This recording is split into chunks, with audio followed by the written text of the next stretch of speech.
E aí, minha gente, muito boa noite. Sejam Boa muito noite, prof. bem-vindos a mais uma aula ao vivo. Vocês estão percebendo que agora a gente está engatando, né? Toda semana tem uma, daqui a pouco chega a semana que tem mais de uma, tá? Nós engatamos aí porque ainda nessa semana, né, dia 19 é quando? Sexta. Sexta-feira faltará 30 dias para a nossa prova, né? Cris, dá aquela coisa no coração, né? Sempre tem aluno que quer que chegue logo para se livrar, e aluno que sempre quer mais tempo. Ai, prof, eu queria mais 10, mais 20, mais 30 dias, né? E aí empurrando com a barriga pro resto da vida. Olha, eu gosto que chegue logo, tá? Chega, vamos embora, faz isso, acabou. Eu sou dessas. Em algumas situações eu fico querendo adiar, né? Normal. Cada um com seu estilo.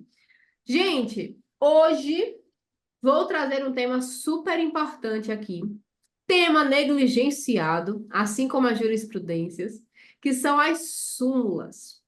Hoje eu quero conversar com vocês sobre as súmulas mais importantes, as súmulas mais recorrentes, as súmulas que a FGV adora. Por quê? Se vocês perceberam, quem está estudando direitinho sabe, embaixo de cada uma das aulas, vocês têm súmulas, PDF de súmulas. E aquilo ali não deve ser negligenciado. Porque por mais que sim, aqui em ADM, nós tenhamos uma banca que puxa muito mais para a lei seca, né, para a legislação em si, tem questão sim que só pode ser respondida com uma súmula, com uma jurisprudência. Então não dá para negligenciar essa parte. E eu já entrego para vocês tudo bonitinho, para que ninguém tenha que ficar procurando súmula. Então é só, terminou a aula, baixa aquele PDF, faz uma leitura rápida das súmulas para você ficar ciente.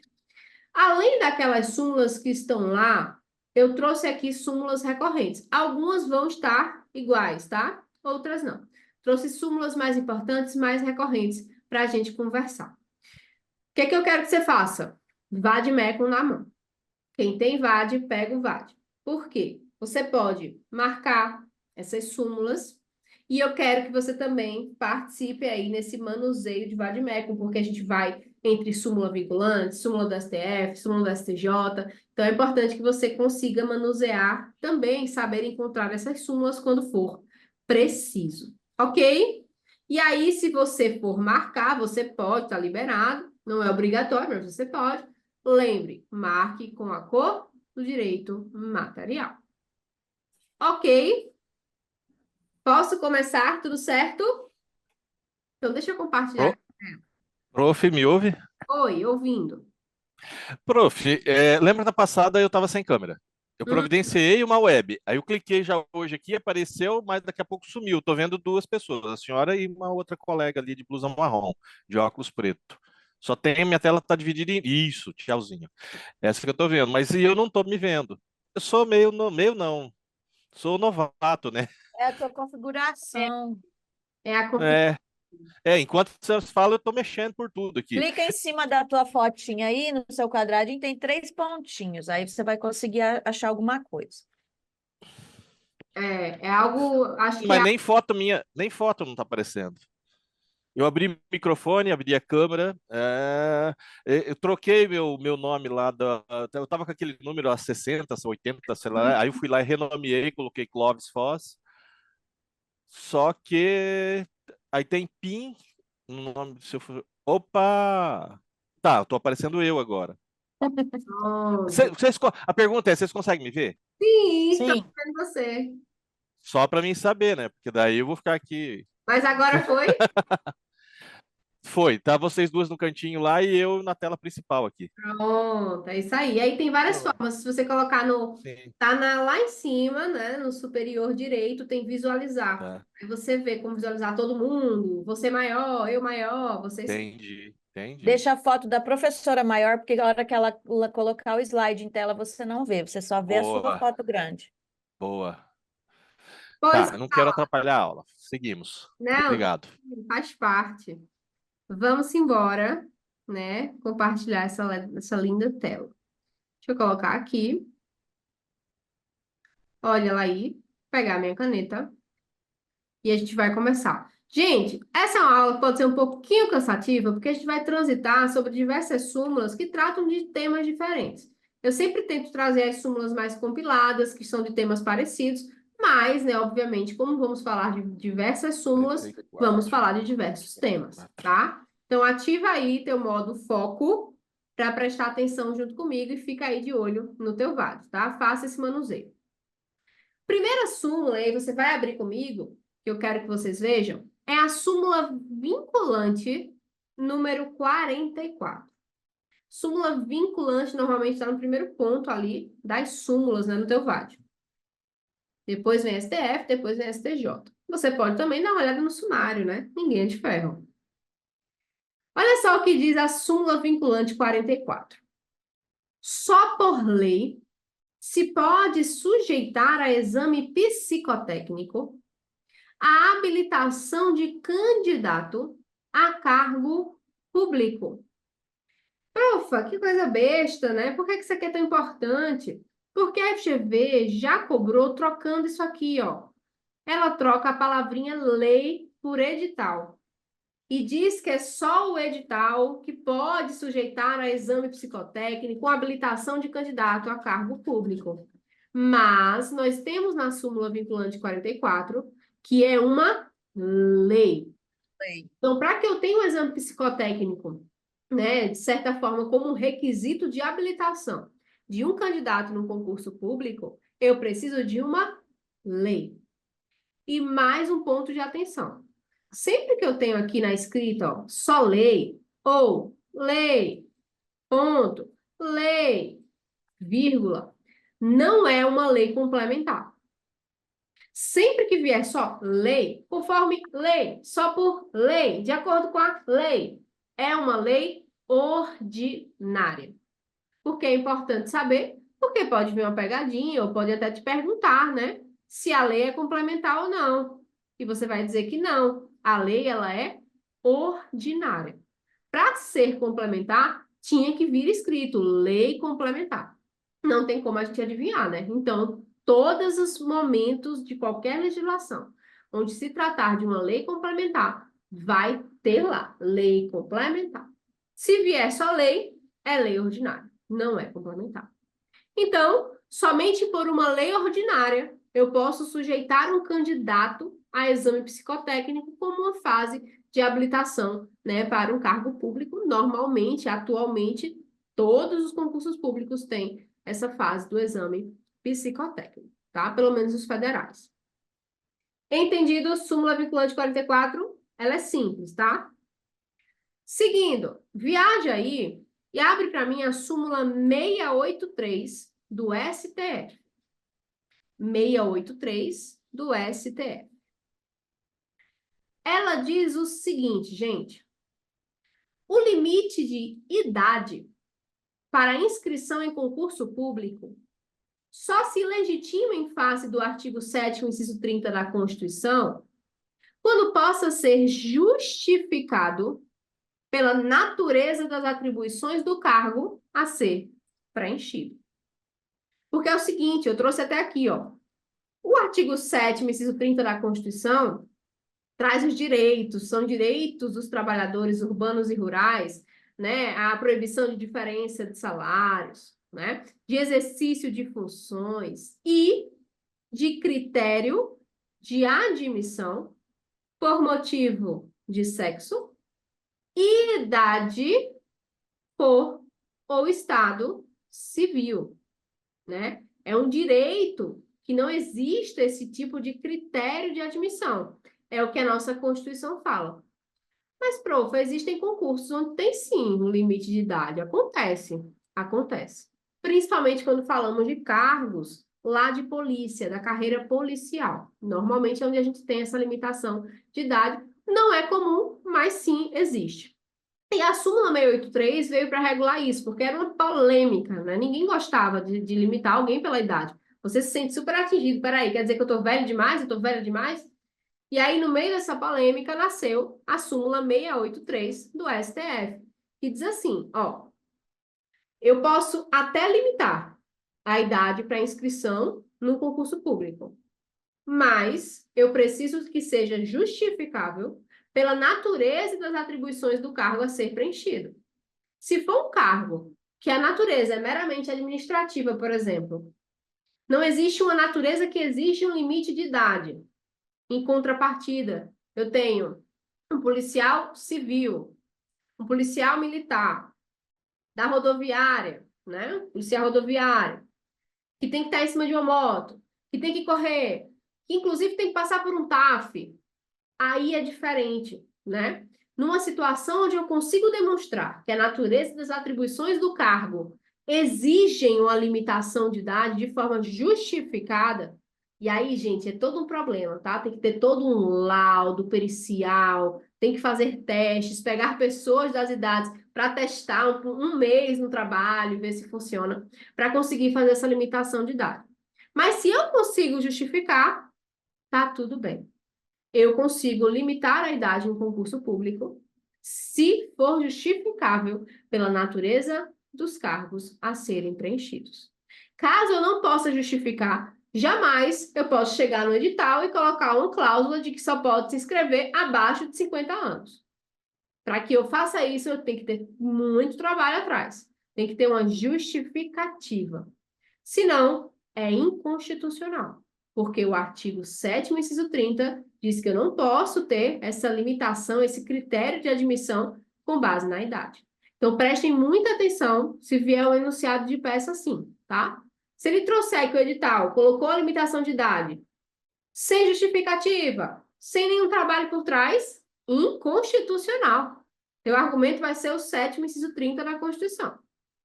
Se ele disser que sim, colocou a limitação de idade, mas que foi feito toda uma perícia e realmente, pela justificativa das atribuições do cargo, se trouxer tudo isso, aí não, é constitucional e o teu argumento é a súmula 683 que permite isso. Ok? Pegando até aqui, todo mundo abre a câmera. Eu estou aqui de olho na Cris e no Clóvis, eles são meus balizadores. Se eles fizerem assim, tá tudo certo. Mas abram a câmera aí para eu ficar vendo vocês. Seguindo, gente, deixa eu apagar. Parte ruim desse Zoom é que você tem que apagar toda vez para você passar. Vamos lá.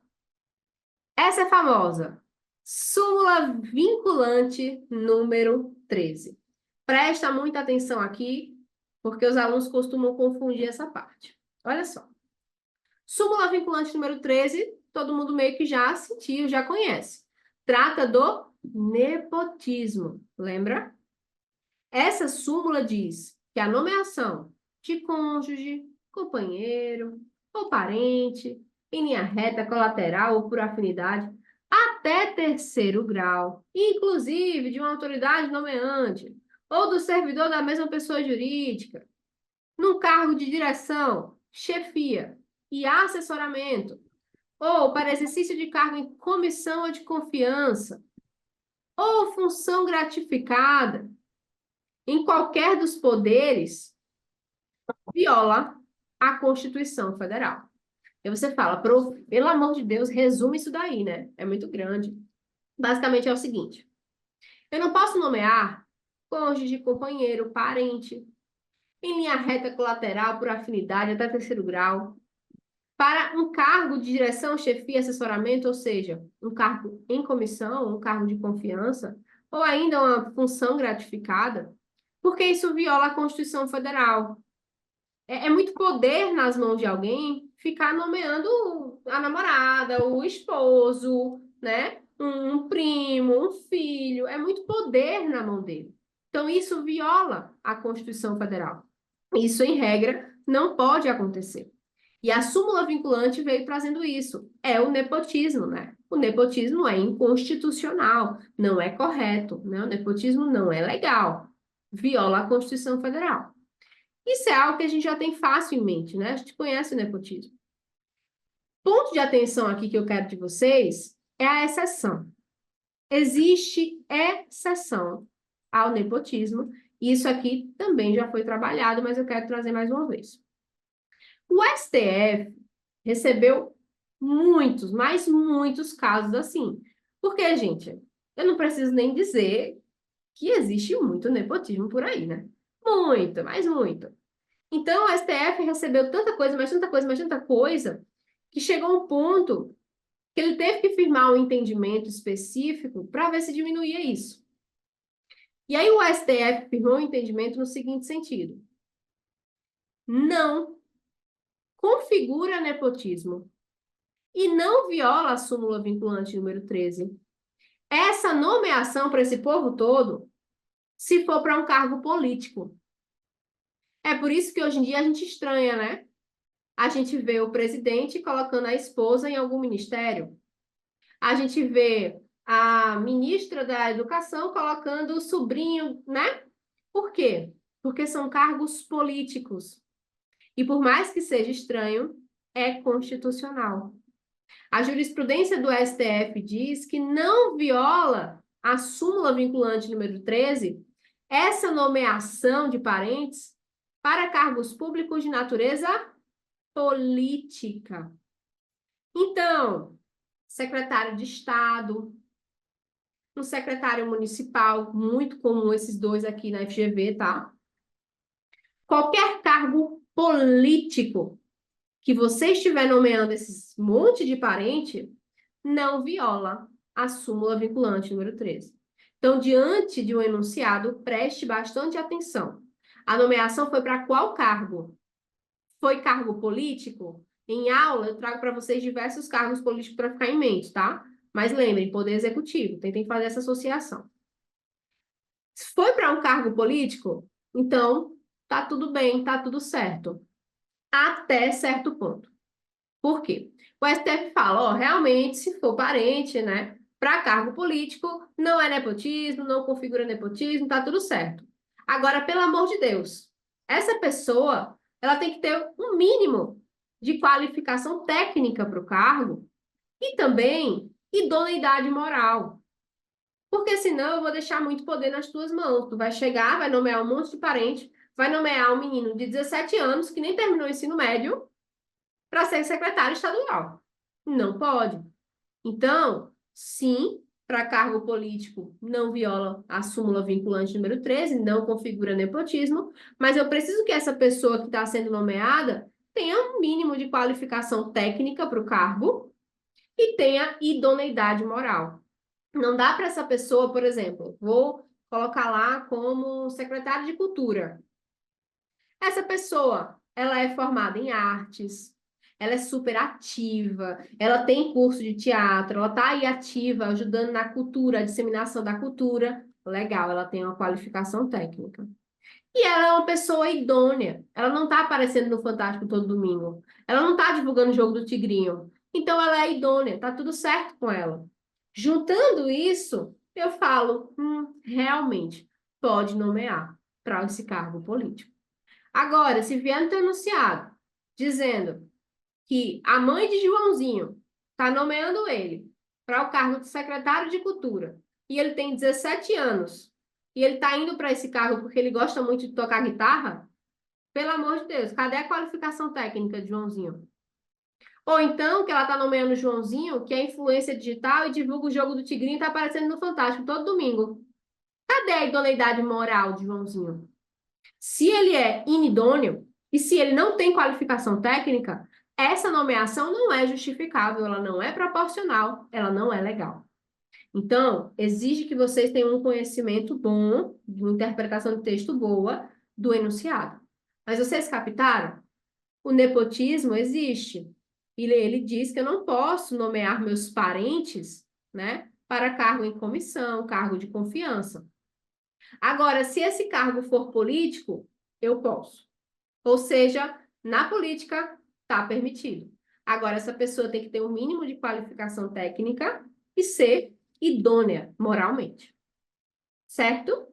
Todo mundo pegou aqui? Conseguiram entender? Conseguiu, né? Estou vendo pelo Clóvis e pela Cris. Vocês não ligam a câmera, pô? No final, eu vai ter foto, tá? Então, assim, você vai abrir de qualquer jeito. Abre logo. Seguindo. Súmula vinculante número 3, agora. Volta um pouco. Essa súmula é super importante para mim, porque essa súmula foi cobrada no meu exame de ordem, na minha prova. E pasmem, eu errei. Eu errei essa questão número 4 da minha prova, se eu não me engano. Essa súmula vinculante número 3, ela estava remissionada embaixo do artigo 71 da Constituição Federal. Eu cheguei no artigo 71, eu coloquei o artigo 71 e eu não coloquei a súmula vinculante número 3.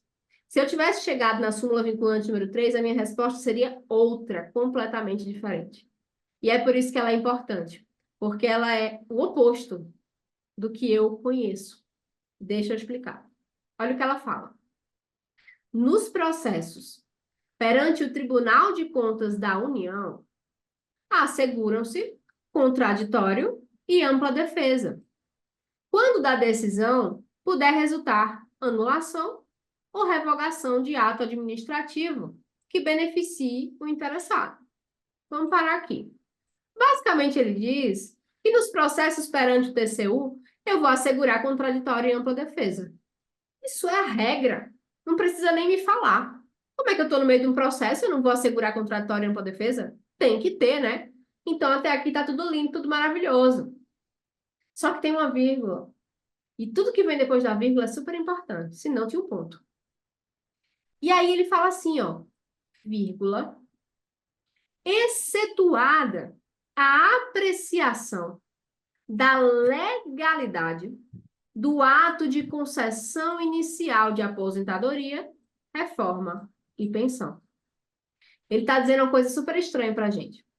Ele está dizendo que se for a apreciação de legalidade de um ato de concessão inicial de aposentadoria, de reforma ou de pensão, não tem contraditório em ampla defesa. Ele fala basicamente uma das pouquíssimas situações onde eu não asseguro contraditório em ampla defesa. Somente na situação onde eu vou apreciar a legalidade de um ato de concessão inicial, que pode ser de aposentadoria, pode ser de reforma, pode ser de pensão. Naquele momento, eu estou só apreciando, estou vendo, estou verificando se aquele ato de concessão inicial é legal. Então, digamos que tem um caso concreto dizendo que Dona Maria se aposentou. Se aposentou, né? Ela conseguiu se aposentar. Só que ela falsificou um documento para entrar. E era super relevante. Era o documento que mostrava o tempo de contribuição. E aí, depois de um tempo, a administração, né, estava verificando lá, fazendo o que ela deve fazer, o seu poder dever, e ela prestou atenção e viu, conferiu aquela fraude no documento de Dona Maria. E aí, abriu-se um processo dentro do TCU para apreciar a legalidade desse ato de concessão inicial de aposentadoria de Dona Maria. Aquele ato de concessão inicial é legal, porque eu estou achando um documento aqui que está fraudulento. Então, eu vou abrir um processo para isso. E aí está narrando tudo para você, né? E aí, Dona Maria, né, acaba procurando você e diz assim, olha, eu não tive direito a contraditório e ampla defesa. Eu não pude falar nada. E aí você já espuma os peitos e começa, não, claro que não. Só que é o seguinte, foi para a apreciação da legalidade de um ato de concessão inicial de aposentadoria. Então, não tem contraditório e ampla defesa. Eu sei que parece estranho, mas não tem. A ideia é a celeridade. Eu vou acelerar, eu vou trazer mais eficiência. Porque se eu vou chamar contraditório e ampla defesa, todo mundo, que eu for apreciar a legalidade do ato de concessão inicial, o TCU ele para, fecha as portas e não funciona mais. Então, prestem muita atenção nisso, tá? Se for só para apreciar a legalidade desse ato de concessão inicial, não precisa do contraditório e ampla defesa. Em qualquer outro processo perante o TCU, precisa sim. Em qualquer processo, né, precisa de contraditório e ampla defesa. Então, essa vírgula aqui, ela muda muita coisa. Eu quero muito que vocês lembrem disso, porque eu caí, vocês não vão. Ok? Professora, isso é extensivo aos tribunais de contas dos estados, né? Sim, sim. A gente sempre usa súmulas vinculantes de forma analógica para estados e para municípios. Municípios a gente não tem, mas a gente usa para os estados também, tá? Por analogia. Obrigado. Posso seguir? Simbora. Súmula vinculante número 5. Tá pertinho. A súmula vinculante número 5 diz o seguinte: a falta de defesa técnica por advogado no processo administrativo disciplinar, não ofende a Constituição. Simples. Quis dizer assim, ó, eu sei que constitucionalmente a defesa técnica, né, ela deve estar sempre presente, ou seja, você sempre tem que ter um advogado, né? Você não pode falar sem a presença do seu advogado, tá acostumado a ver isso em filme, né? Vou ficar calado até meu advogado chegar. Isso é constitucional, realmente, verdade.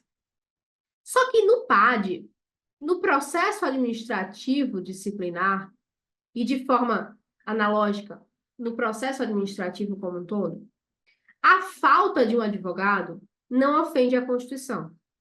Significa que, num processo administrativo disciplinar, tanto faz eu levar um advogado ou eu não levar. Não vai ser inconstitucional eu estar lá sozinho, sem representação de advogado, porque eu estou diante de um processo administrativo disciplinar. Envolve servidor. Servidor tem certo nível de escolaridade. E aqui eu não preciso ficar exigindo essa defesa técnica, porque ele sabe se defender. Então, muitas vezes, você não leva um advogado para o processo administrativo disciplinar, porque você já tem conhecimento. Por isso que essa súmula vinculante nasceu. Então, é facultativo a defesa técnica no processo administrativo disciplinar. Não é porque você foi sem advogado que é inconstitucional, que acabou o processo, que vai ter que anular. Não, tá tudo certo. Tanto faz você levar, como você não levar. A gente torce para que levem, né, para a gente garantir os nossos honorários. Simbora. Súmula vinculante 21 agora. Essa aqui, manjada, tá? Já caiu muito. A 5 também. A 21 diz o seguinte: é inconstitucional a exigência de depósito ou arrolamento prévios de dinheiro ou bens para a admissibilidade de recurso administrativo. Gente, manchado, tá? Se eu tenho um cliente te procurando e relatando toda uma situação, por exemplo, ele levou uma multa, né? Levou uma multa, o Detran foi lá, deu uma multa nele. E aí ele falou, gente, tá errado essa multa, eu não fiz isso não, eu não ultrapassei a velocidade não. E aí ele vai recorrer. Quando ele recorre, quando você recorre de uma multa, por exemplo, você está realizando um recurso administrativo, né? Vocês podem aí, talvez, quem sabe, já terem feito recurso administrativo sem saber. Mas é um recurso administrativo você recorrer de uma multa. E aí ele está te relatando toda essa situação, né? Disse que levou multa e foi recorrer. E aí, quando ele foi recorrer, ele procurou informações lá no Detran, e o Detran disse, ó, você tem que pagar o valor de R$ 500 para o teu recurso ser admitido. Você tem que pagar um valor para a admissibilidade do teu recurso. E aí o teu cliente vai e te procura perguntando se isso realmente é legal. Já caiu em prova, tá? E aí você vai responder, não, claro que não. É inconstitucional essa exigência de dinheiro mesmo, de depósito, de arrolamento prévio, de um bem em troca para a admissibilidade de um recurso administrativo. Claro que não. Eu posso chegar, eu posso interpor meu recurso e aí eles vão analisar se é admissível ou não. Agora, eu pagar por uma admissibilidade, jamais. Então, teve alguma situação onde teu cliente te relatou isso, súmula vinculante número 21. E é super importante que vocês lembrem dela, porque esse tema aqui a gente só tem aqui. Essa súmula vinculante número 5, por exemplo, a gente ainda acha na 8.112 algumas coisinhas. A gente ainda acha na 9784. Mas a súmula vinculante número 21 só está nela, tá? Que é inconstitucional essa exigência de depósito ou arrolamento prévio de bens ou dinheiro, tá? Para admissibilidade de um recurso administrativo. Se isso aqui vier no mérito de uma peça, gente, é mamão com açúcar, né? É delícia de fazer um mérito nesse sentido. Muito bom mesmo. Vamos lá. Seguindo, para a gente ver o máximo possível. Súmula 473 do STF. Spoiler de quem fez simulado, né? Deu uma olhada nela recentemente. Olha o que ela fala. A administração pode anular seus próprios atos quando derivados de vícios que os tornam ilegais, porque deles não se originam direitos, ou revogá-los por motivo de conveniência ou oportunidade, sempre respeitados os direitos adquiridos e ressalvado em todos os casos a apreciação judicial.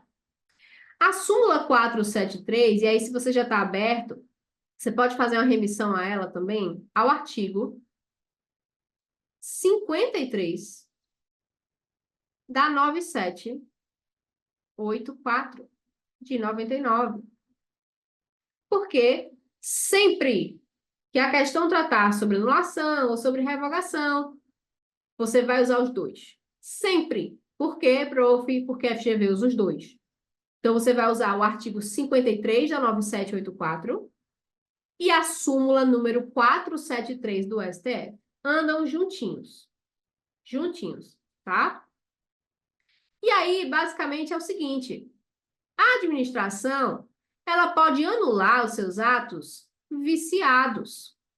Então, se eu tenho um ato com vício de legalidade, que já nasceu viciado, todo errado, eu vou anular. Agora, se eu tenho um ato que nasceu bonitinho, estava tudo certo com ele, só que chegou um momento que ele passou a ser inoportuno, não era mais conveniente, não precisava mais daquele ato em vigor. O que é que eu faço com ele? Eu revogo. Então, percebam que é diferente, tá? Um ato com vício de legalidade, ele é anular. Um ato que não tem vício nenhum, mas não é mais oportuno, não é mais conveniente, ele é revogado por uma análise de mérito, né? A análise de mérito é a oportunidade e a conveniência. Então, façam essa associação para vocês escreverem certinho, tá? Quando for o caso de anular e quando for caso de revogar, certo? Entendido aqui? Isso aqui a gente já viu em aula também, né? Seguindo, súmula 510 do STF. 510. Ela diz o seguinte: praticado o ato por autoridade, no exercício de competência delegada, contra ela cabe o mandado de segurança ou qualquer medida judicial. A gente fala muito em delegação de competência, né? Mas aí, prof, tem uma situação assim, ó. Eu, Cecília, deleguei minha competência para Cris. Cris foi lá praticar, fez besteira, acabou gerando um dano para um terceiro. Esse terceiro, profa, procura quem? Para conseguir uma indenização pelo dano. Cecília, que delegou para Cris, ou Cris, que praticou o ato e gerou o dano? Esse terceiro, sempre. Eu deixo era só porque a internet da pessoa tá ruim. Oi? Perdi. Não sei se o áudio ficou aberto, se foi alguma coisa. Depois fala de novo, Rose. Seguindo. Seguinte. Esse terceiro que sofreu dano procura Cecília, que delegou, ou Cris, que praticou com delegação? Ele sempre vai procurar quem praticou o ato. Foi Cris. Então, ele vai procurar a Cris. A súmula 510 se resume basicamente no seguinte: responde pelo ato quem praticou o ato. Responde pelo ato quem praticou o ato. Repete para você lembrar. Responde pelo ato quem praticou o ato. Pensa assim, foi Cris que gerou o dano. Oi? Será que o problema é do meu Zoom? Vocês estão ouvindo quando alguém fala?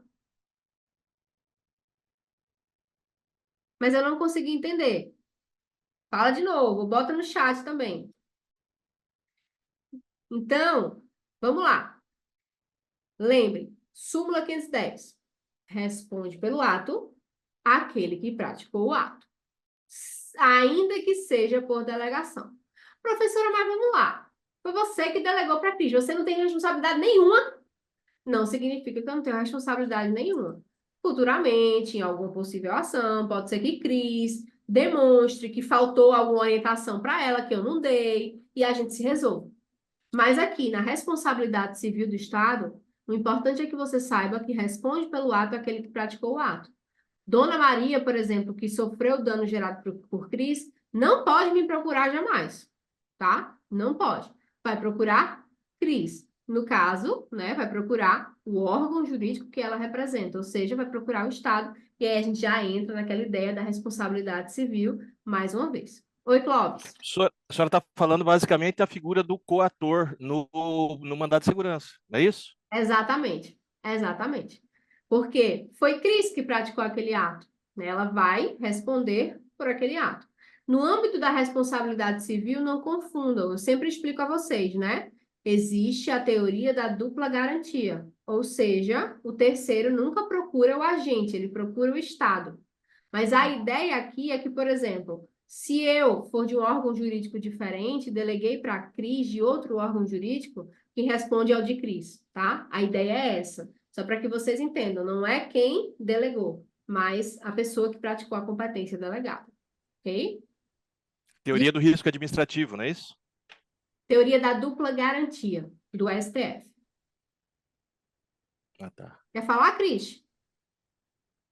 Não, né? Tá. Entendida a súmula 510? Responde pelo ato quem pratica o ato, certo?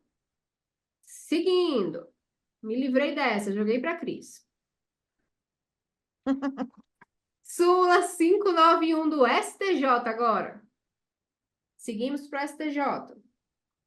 Até uma dica importante. Lembra que eu falei que, prof, estou perdido, perdidaço, sem nem para onde ir. Vou para onde? Vai para as súmulas vinculantes, assim, última ratio. Depois das súmulas vinculantes, se você tiver muito tempo, dá uma olhada nas do STF, não custa nada. E do STJ, você olha por último, porque nós temos poucas jurisprudências do STJ em direito administrativo. Temos mais do STF. E vinculantes, muitas vinculantes. Vamos lá. Súmula 591 do STJ. É permitida a prova emprestada no processo administrativo disciplinar, desde que devidamente autorizada pelo juízo competente e respeitados contraditório e ampla defesa. Basicamente é o seguinte: teu cliente procurou você para fazer uma consultoria jurídica. Por quê? Ele é um advogado, inclusive. Olha que situação engraçada. Acontece, tá? Aqui na advocacia, quando você inicia, é uma falta de informação sem tamanho. Então, você tem que ir atrás de contatos para aprender as coisas, né? E aí, você, inclusive, faz consultoria com outros advogados para aprender, tá?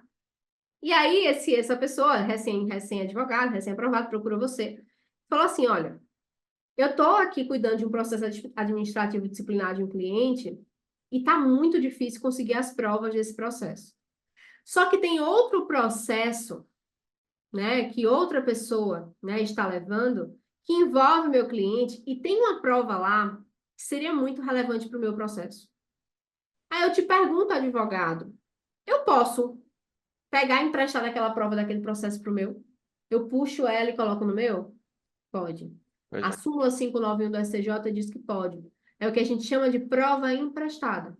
Agora, eu tenho que fazer na prática, tá? Eu tenho que oficiar o juiz para pedir a autorização. Eu vou pedir, juiz, eu posso usar aquela prova lá?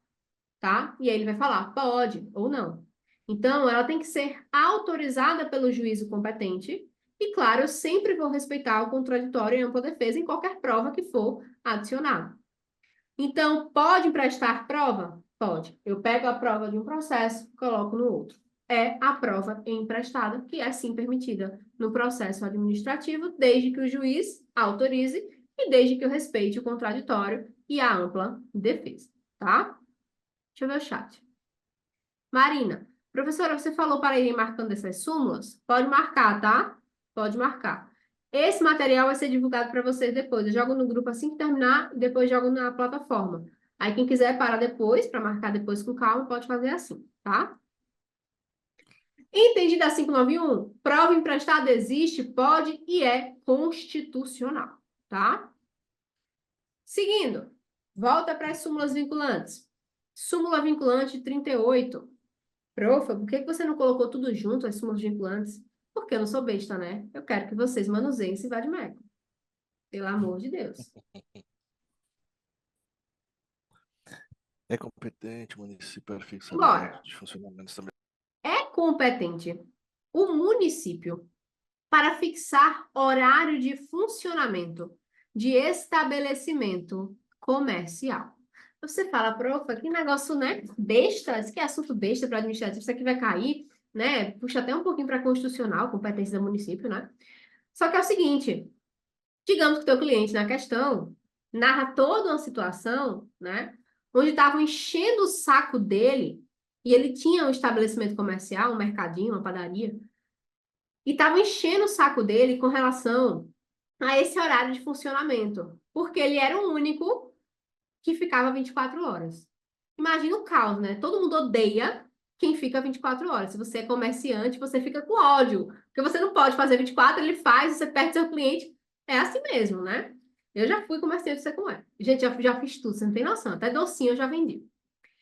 E aí, essa súmula vinculante 38, ela diz que a competência para fixar esse horário de funcionamento é do município. Se no teu caso concreto vier dizendo que o Estado ou que o governador fixou esse horário de funcionamento para o estabelecimento do teu cliente, você já tem um argumento na súmula vinculante 38 para dizer, ó, governador, baixa a bola. Não é você que pode fixar, porque a competência é do município. Se alguém quiser fixar horário de funcionamento de estabelecimento comercial, vai ter que ser o município e mais ninguém. Então, por mais que essa súmula seja simples, a FGV gosta muito de trocar isso aqui, ó. Ela troca. Ela fala que foi o Estado, que foi o governador, e aí você entende, né? Poder Executivo Estadual. Você entende. E aí você fala, opa, não. Se for para fazer isso, que seja o município e não o Estado. Súmula vinculante número 38, certo? Só lembrar do coronavírus, né, professora?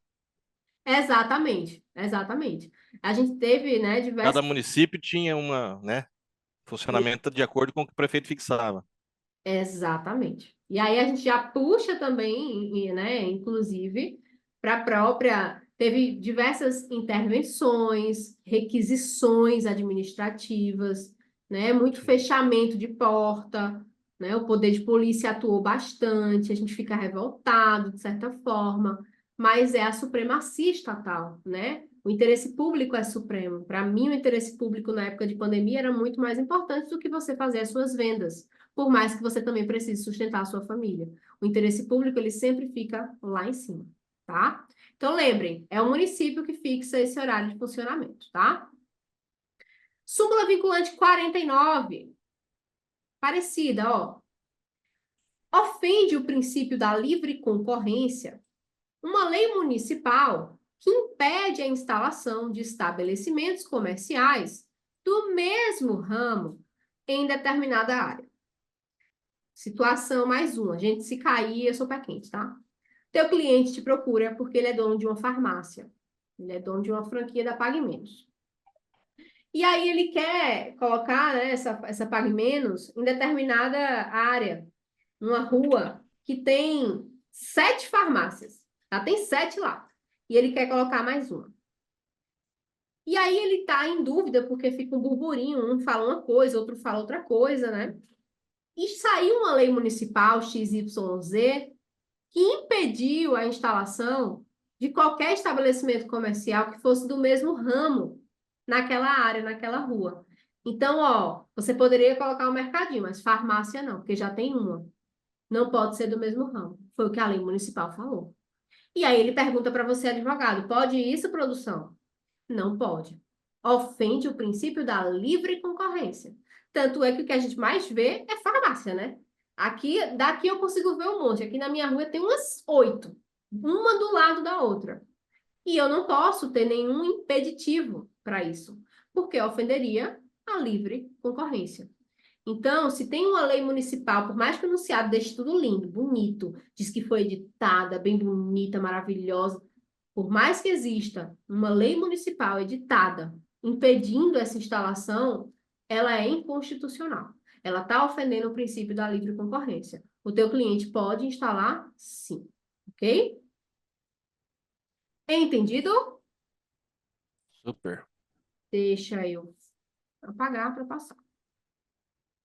Seguindo, tá tudo certo com todo mundo? Manda no chat. Quem tá com a câmera fechada? Gente, vocês me magoam meu coração, tá?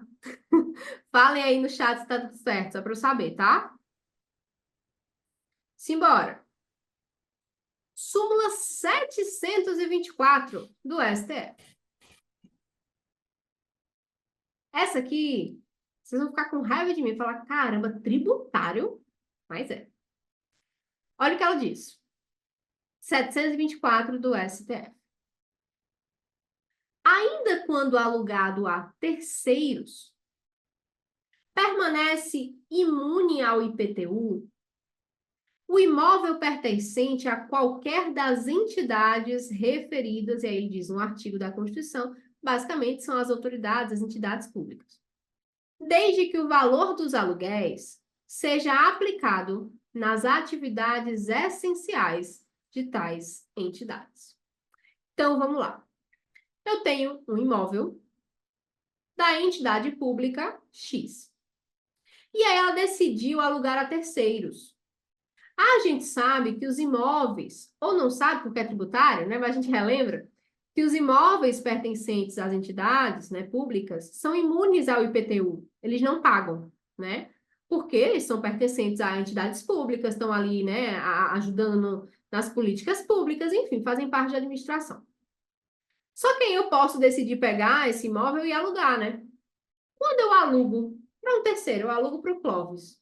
Esse IPTU, ele fica imune ainda? Porque se confunde, né? O Clóvis não é uma entidade, mas o imóvel é da entidade, está só alugado a Clóvis. Aí a súmula 724 vem dizer, ó, se você alugar para Clóvis, você vai permanecer imune ao IPTU. Agora, o valor dos aluguéis que Clóvis paga precisam ser aplicados nas atividades essenciais dessa atividade. Então, não é um valor que eu boto no bolso e vou gastar na Zara. Tem que ser um valor, e aí a gente vai, né, de acordo com a própria estrutura da administração, eles têm essas planilhas de pagamento, tem que ser um valor aplicado de volta nas atividades essenciais dessas entidades. Então, não é um aluguel que eu, como pessoa física, estou botando no bolso. Não. A entidade alugou para Clóvis, esse imóvel permanece imune ao IPTU, mas os aluguéis que ele paga precisam reverter de volta para essas entidades, não pode sair, né, de lá. Pode ser objeto, inclusive, de colocar no caixa para pagamento de servidores, né, para compra, né, de produtos essenciais para manter a entidade, um papel, um grampeador, mas tem que voltar para a entidade. Não pode entrar no bolso de uma pessoa física para ela gastar com o que ela quiser, não faz sentido. Só assim permanece imune, tá? Diz, Clóvis. Os templos religiosos, eles são isentos, né? E eles entrariam aqui também, não? Os templos religiosos, eles são diferentes das entidades públicas. Existem regras específicas que eu não vou me arriscar a te falar exatamente. Portanto, não está aqui no 724. Ele, não, né? Os templos não Exato. entram aqui. Não, só entra o 150, inciso 6. Pessoa física. Exato. Então, eu posso alugar, não é problema não. Agora, vai ficar imune só se o valor for revertido de volta nas atividades essenciais, certo? Perfeito. Como é que eu vou saber, prof? O enunciado vai ter que narrar. Ele vai ter que trazer todas as informações. Esse valor está indo para onde? E aí você vai interpretando o texto, ok? É bem tributário, mas é importante saber porque envolve as nossas entidades. Vamos lá. Voando agora para o STJ. Súmula 619 do STJ. A Rose disse no chat, tá tudo certo. Ok. Viagem aí enquanto eu vejo quantas faltam. Já está. Eu coloquei todas. Vamos, súmula número 619 do STJ. Diz o seguinte, ó. A ocupação indevida de um bem público configura mera detenção, de natureza precária, insuscetível de retenção ou de indenização por acessões ou benfeitorias. Vamos lá. Aqui, e aí, com certeza, onde você mora, acontece muito isso. Tem um terreno que sempre está ali, jogado, baldio, e o pessoal... Professora, Oi, em tempo, Adnelson falando. o Ed Nelson. Interromper sua fala, professora, é que o 156C da Constituição, ele fala justamente do patrimônio e renda dos partidos políticos, das entidades sindicais. Não trata necessariamente da administração pública, mas sim de partidos políticos e entidades sindicais. É que ele trata de entidades. Todas as entidades que forem referidas nesse artigo fazem parte aqui desse assunto com relação à imunidade de IPTU. E aí eu falo para vocês, a gente usa o artigo 150, inciso 6, a linha C, por analogia, por a gente não ter um rol só tratando das entidades. Mas eu digo e vocês confiam em mim. Ok, São as entidades públicas. ok, doutor. Pleno. Pode ser aqueles casos do Maravilha. OSC, né, professora? Daquelas, como é que é? O Os CIPs. CIP, né, que faz convênios. Lá tem as pegadinhas que pode cair essa situação aqui. Exatamente. Então, falou em entidade pública, é um órgão público, vale para ele essa situação do aluguel a terceiro, tá? Ok, doutora. Obrigado. Por nada. Voltando. Então, ó, sempre existe uma situação onde eu tenho um terreno baldio. Aqui na minha rua tem um prédio que a prefeitura acabou interditando porque ele está passível né, desabamento, né? Como eu moro muito próximo ao mar, aqui a gente tem esses problemas, né? A Avenida Boa Viagem, enfim, acaba corroendo muito se você não tiver um prédio muito bem estruturado. Quem faz engenharia sabe disso. E aí esse aqui acabou sendo interditado. Quando acontece isso em diversos locais, acaba que existem, né, pessoas, inclusive de baixa renda, que não têm onde ficar, que invadem esse local, né, e fazem dali a sua moradia. O que, por mais que seja triste, não pode acontecer. Porque se esse prédio desaba, minha gente, morre todo mundo e a responsabilidade é de quem? É da prefeitura. Então, se eu ocupo indevidamente um bem público, porque a partir do momento que eles interditaram aquilo ali virou um bem público, né? Essa ocupação indevida é uma mera detenção. Eu não tenho direito nenhum. Eu entrei e estou detendo enquanto eu estou ali. A natureza é precária. Sempre que vocês ouvirem a palavra precária, precariedade, significa que pode acabar a qualquer tempo, é precário. Às vezes eu tenho, por exemplo, uma autorização precária. Significa que eu posso, como administração, tirar a tua autorização a qualquer tempo. Ou seja, tu não tem direito de nada. Insuscetível de retenção, ou seja, você não pode, eu vou entrar com ação. Não tem ação, você não vai reter esse prédio que você invadiu nunca. Mas eu acabei arrumando aqui, passei cimento, coloquei umas lâmpadas, eu quero indenização pelas benfeitorias que eu fiz. Não vai receber. É mera detenção. Você só tem enquanto você está lá dentro. Tanto é que diversas vezes você vê lá toda uma ação policial televisionada retirando esse pessoal de lá. 2 meses depois eles voltam. Mas tira, né? Fica tirando, volta, tira, volta. Então, isso justamente faz parte da súmula 619 do STJ. Porque você ocupar indevidamente um bem público é mera detenção. Você pode ocupar por 20, 30 anos. Não vai existir usucapião, não vai existir Eu ia falar indenização, agora. nada, tá? Não vai existir. É mera detenção. O bem é público, acabou-se. Você só está detendo naquele momento. É totalmente precário e insuscetível de usucapião. Não existe usucapião de bem público. Eu acho que eu coloquei essa súmula por aqui também, já já a gente deve chegar nela, tá? Mas já fica aí. Não existe usucapião de bem público, tá? Eu gosto de trazer essa súmula porque a FGV, ela é, né? Ela bota todo enunciado, aí você fica com uma dó, né? Você fala que seu José e 4 filhos acabaram ocupando indevidamente, aí você fica, meu Deus, que dó. Eu acho que alguma coisa pode ser feita para ele, mas infelizmente não pode. A regra é simples, é mera detenção. Acabou-se. Precário. Não recebe nada em troca, ele vai receber um tapinha nas costas e vai para casa. Ok? Mais um. Súmula 647 do STJ. Pertinho aí. Diz o seguinte. São imprescritíveis. Eu já estou vendo que essa súmula está desatualizada aqui. Peraí. Peraí que esse material passou por mim. Agora eu vou abrir na hora com vocês. Está desatualizado isso aqui. 647 do STJ. Vamos lá. Ao vivo é assim mesmo. Não vi, estava desatualizado. 467. Aqui.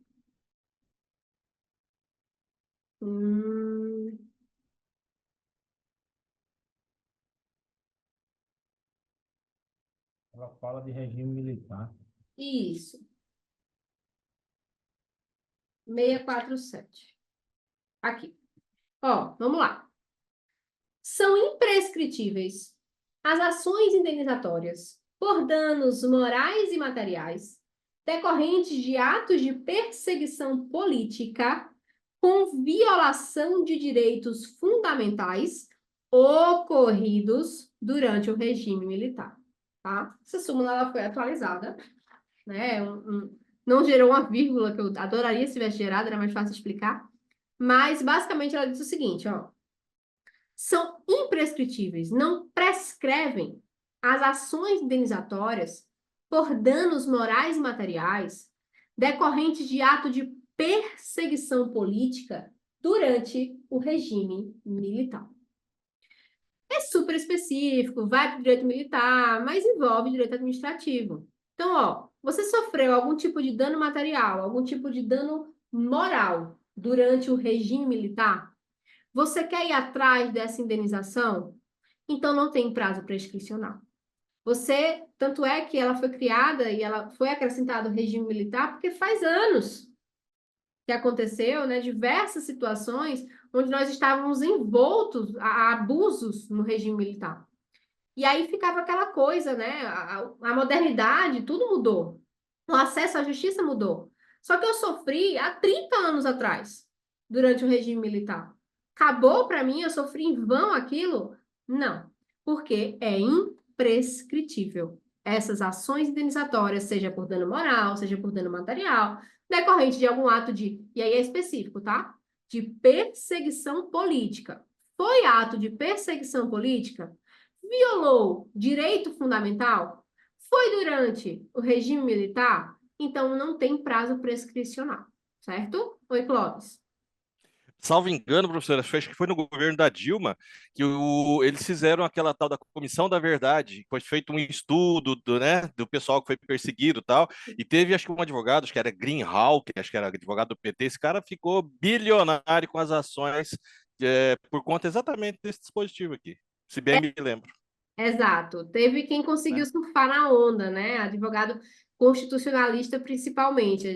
Eu sou advogada constitucionalista também, na época eu era um bebê, né? Mas aí eu já tinha essa noção de que isso poderia acontecer, e realmente foi o que aconteceu, né? Diversas pessoas surfaram bastante nessa onda, e de certa forma eu acho que foi um progresso, porque muita coisa aconteceu nessas épocas de regime militar e que acabam gerando traumas, problemas psicológicos até hoje. Então, você assegurar esse direito, essa imprescritibilidade para essas pessoas, foi sim um progresso, eu achei um progresso.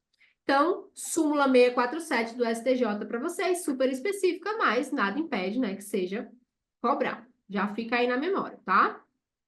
Ó, se vocês verem aqui que eu tô passando, ó, eu trouxe várias, tá? Só que nós temos 2 aulas disso aqui, tá? Nós teremos a próxima aula, deixa eu ver aqui, se eu consigo, peraí, deixa eu deixar de compartilhar a tela.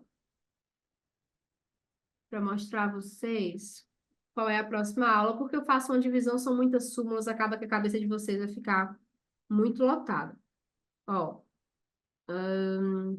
dia 2 de maio, nós teremos a segunda parte dessa aula, onde eu vou continuar com algumas súmulas e vou trazer as jurisprudências também, tá? Para fechar aqui, eu vou ver só mais 2. Vou ver essas 2 últimas aqui, que elas são legais, eu quero que vocês saibam, para que eu possa usá-las, né, futuramente, quem sabe, em alguma situação. Deixa eu ver aqui onde eu parei, para colocar para vocês essas 2 últimas. Vamos lá, isso aqui foi, aqui. Vamos ver essas aqui. Súmula vinculante número 43, abre aí para mim. Súmula vinculante 43. Diz o seguinte, a gente viu em sala de aula, tá? É inconstitucional toda modalidade de provimento que propicie ao servidor investir-se sem prévia aprovação em concurso público, destinado ao seu provimento, em cargo que não integra a carreira na qual anteriormente investiu. Vamos falar com outras palavras. Basicamente é o seguinte. Quem já assistiu a aula de agentes vai estar mais entendido aqui, mas vocês vão entender mesmo assim. Eu tenho um provimento como a forma de entrar num cargo público. Eu estou provendo, eu estou entrando no cargo público. É inconstitucional que exista uma modalidade de entrar no cargo público, uma modalidade de provimento, sem prévia aprovação em concurso público. Nós temos o princípio do concurso público. Em regra, eu preciso ser aprovado em concurso público para o provimento acontecer, para que eu possa tomar posse, para que eu seja nomeado. Certo? Isso acontece num cargo que não integra a carreira na qual ele estava anteriormente investido. Então, é basicamente o seguinte: essa súmula vinculante 43, ela vem para a seguinte situação. Eu tenho um técnico administrativo do TJ. Técnico administrativo do TJ. E aí, o próprio Tribunal de Justiça foi lá, né, editou, através do seu poder normativo, né, uma norma dizendo que esses técnicos administrativos poderiam passar para o cargo de analista judiciário. E seria uma nova forma de provimento criada pelo próprio Tribunal de Justiça. E aí pergunta a você, o seu cliente, sabe, estava irresignado. Ele pergunta, pode isso? Não pode. Como é que eu saio do cargo de técnico para o cargo de analista, que são carreiras diferentes, sem concurso público? Não dá. Eu preciso de concurso público para passar de carreiras diferentes. Se eu sou técnico e quero ser analista, eu vou ter que fazer o concurso para analista judiciário. Tá? Então, não pode existir uma forma de provimento onde ele vai sair de técnico para analista sem concurso. Isso é inconstitucional. Ou qualquer outro tipo de modalidade. Pode-se criar aí diversas formas, mas vai ser inconstitucional. Eu só posso migrar de carreira, passar de carreira, se for por concurso público. Não confunda com o seguinte: eu posso ter uma situação aqui, ó, onde eu sou técnico administrativo, nível 1. E aí, com o tempo, com o meu bom desempenho, e de acordo com as regras do TJ, eu passo para técnico administrativo, nível 2. Depois, nível 3. Isso aqui, gente, é a Plano de progressão carreira. de carreira. Eu estou dentro da mesma carreira. Então, não é inconstitucional. Agora, eu migrar dela para outra qualquer, totalmente inconstitucional, tá? Prestem muita atenção nisso. Uma coisa é você progredir, é você ir nível 1, nível 2, isso existe. O salário muda, algumas atribuições podem mudar, mas você está na mesma carreira. Sair de uma E é carreira... imprescritível. É imprescritível também, né, professora? Isso é imprescritível também, né? Você pode, digamos que a administração não enxergou isso, o tribunal não enxergou isso. No momento que você vai se aposentar, você identificou isso, você está inconstitucional, né? Ele não prescreveu, não é verdade? Sim, a gente não fala em prescrição quando existe o poder-dever de anulação da administração pública, né? Principalmente se for verificada a má-fé nessa legislação que criou essa forma de provimento. Então, não tem Se eu como. digo, ele não vai gerar direito adquirido, né? Por mais que tenha passado 30, 40 anos. É isso que eu quis dizer. Sim, entendi. Depende do caso concreto, viu? Porque assim, como aqui no... Nesse caso aí, nesse caso que ele subiu inconstitucionalmente, eu estou me referindo. Ah, sim. Só que veja, no exemplo diz que foi o TJ que editou uma norma dizendo que poderia ser assim. Então, É. depende muito do caso concreto. Mas se eu estou no caso, eu falo como advogada, se eu estou no caso concreto onde eu identifico que existia uma norma, tá lá, resolução número 9 de 2018, dizendo que a partir de agora os servidores podem passar da carreira de técnico para analista. Se existe essa norma e o meu cliente passou da carreira de técnico para analista dentro dessa norma do TJ, eu vou colocar no peito do TJ, não do meu cliente. Então, de certa forma, o meu cliente ele pode adquirir direitos, ele pode talvez continuar nesse cargo, ou tudo que ele fez até ali, tudo que ele recebeu até ali continua com ele, porque ele não teve participação nenhuma, né, nesse erro do Entendi. TJ, entende? Mas, de Perfeito. certa forma, sim, você pode verificar a qualquer tempo, você pode anular a qualquer tempo essa própria resolução, como é o caso concreto. Agora, a responsabilidade em si, ela vai depender na prática de cada caso concreto, porque se o teu cliente, que é o servidor que passou, né, de carreira, não se envolveu, não sabia, enfim, eu vou direto para o TJ e não para ele, tá? Perfeito. Agora, se ele atuou em conluio, por exemplo, Aí não tem jeito, né? A responsabilidade é dos dois, ele vai perder o cargo com toda certeza. Ok? Para fechar, súmula 15 do STF. Olha só. Dentro do prazo de validade do concurso, o candidato aprovado tem direito à nomeação, quando o cargo for preenchido sem observância da classificação. Basicamente, vai narrar uma situação assim, ó. Eu tenho um concurso público, o prazo de validade dele é em 2025. Ou seja, ele não vai ser mais válido em 2025, eu posso criar outro, chamar outras pessoas, enfim. E aí ele fala, dentro desse prazo de validade desse concurso público, aquele candidato que está aprovado, ele passou, né, dentro do número de vagas, ele tem direito de ser nomeado. Principalmente quando o cargo for preenchido sem observar a classificação. Então, digamos que eu tinha 8 vagas, meu cliente passou em 8º lugar, e aí chegaram do nada e nomearam o 9º lugar. Opa! Como é que pode? Eu puxei outra pessoa sem observância da classificação? Isso vale, tá? Para dentro ou para fora. Por exemplo, teu cliente passou em 7º lugar, tinha 8 vagas, chamaram quem estava em 8º lugar. Não existe isso. A gente tem que seguir a ordem de classificação, sim, tá? Então, ele tem esse direito de nomeação, isso já é dele durante o prazo, né, de validade do concurso. Ainda mais se houver, né, uma preterição, ou seja, eu vou preencher o cargo sem observar a ordem de classificação, certo? Aqui tem várias regrinhas. Primeira, o prazo de validade, no prazo de validade do concurso, o candidato aprovado tem direito à nomeação. E quando a gente vai para a jurisprudência, a gente nem fala mais de prazo. Você passou. O concurso ele pode até perder o prazo. Se você está aprovado, você tem que ser nomeado. A súmula 15, ela traz que é dentro do prazo de validade, porque ela entende como o comum. Mas existem situações onde o concurso público perde o prazo, você ainda está aprovado e não foi nomeado. Pelo amor de Deus, não achem que é porque o prazo do concurso acabou, que você estando aprovado não pode ser nomeado. Você tem direito subjetivo a ser nomeado. Se a administração pública publica um edital com 8 vagas, você passou em 8º, e eles só chamam 7, não existe. Você tem que ser chamado. Foram 8? Então, ó, administração, você tem que bater no peito, tem que chamar os 8. Ah, mas tem despesa? Não existe, não tem argumento. Direito subjetivo. O próprio STF já tem diversos precedentes nesse sentido. Se você foi aprovado naquele concurso público, pode ter passado do prazo de validade, mas você tem direito a ser nomeado, sim.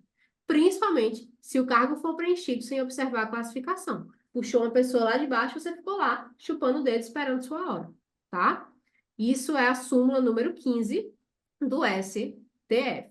É um direito. Quando a gente vai para a jurisprudência, talvez você já tenha chegado nisso, e a gente vai falar também, a gente chama de direito subjetivo. Significa que está com ele, anda ao lado dele. Ele foi aprovado? Então, aquele direito de ser nomeado vai andar junto com ele até ele morrer. Pode passar o prazo de validade, pode criar um novo concurso. Eu estou vivo, então o direito é subjetivo, está andando comigo, eu estou com ele ainda. Então, eu posso ser nomeado e devo ser nomeado. E aí, né, ou você espera, ou você vai, né, nas vias judiciais. Normalmente, o mandato de segurança, a gente consegue rapidinho essa nomeação, tá? Entendido aqui? Fechamos. Temos mais, né? Mas a gente fica para dar uma olhada nelas na próxima aula, onde eu vou trazer as súmulas que faltaram e mais jurisprudências também, porque jurisprudência também é relevante. Eu tenho certeza que vocês vão adorar. Essa aula vai ser dia 2, tá? Não que é a nossa próxima, porque nós temos uma próxima aula dia 24, que é quarta que vem. Quarta que vem, a gente tem manuseio de VAD e questões discursivas. Olha, essa aula da quarta que vem é imperdível, de verdade. Eu dou muitas dicas nessa aula. Vocês manuseiam muito o Vademecum e eu fico mais calada do que vocês, porque vocês participam muito mais. Eu quero que vocês respondam as questões discursivas para mim. Então vai ser super legal, ninguém pode perder essa aula da quarta-feira. E aí, no próximo dia 2, a gente volta a falar das súmulas e eu trago mais jurisprudências para vocês. Ok? Fechado? Ok, Ok, prof. muito bem. Todo mundo entendeu? Gostaram? Deu uma, né? Trouxe, né, uma coisa diferente, umas súmulas, um assunto diferente, uma segurança de que vai dar certo? A ideia é essa, tá? Tudo certo então, né, gente? Fechamos? Passamos um pouquinho do horário. Agora que eu vi, eu nem estava prestando atenção nesse horário.